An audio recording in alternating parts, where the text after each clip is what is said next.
След малко ще влизам в тренировка по кросфит. За тези, които не знаят, това е силова групова тренировка.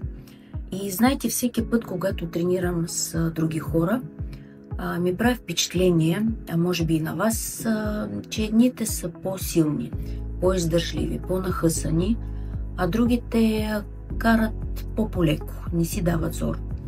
И ми е любопитно да науча тяхната дата на раждане, за да разбера тяхната мотивация. Защо всъщност са дошли в тази зала и защо тренират. Всички знаем, че човекът се ражда със своята уникална енергия.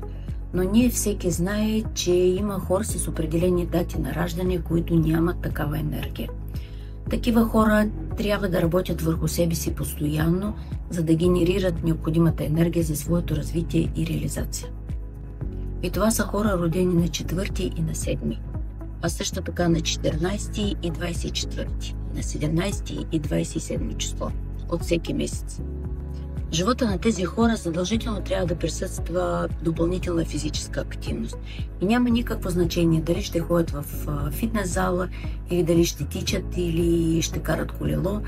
Просто трябва да го правят редовно, за да работи тяхното съзнание по-добре, за да бъдат действията им по-ясни и те по-добре да виждат пътя в живота си. Благодаря ви, че гледахте това видео. Харесвайте и ме последвайте, ако видеото ви било интересно и полезно. Пишете долу в коментарите дали познавате хора, родени на тези дати и дали те спортуват или не.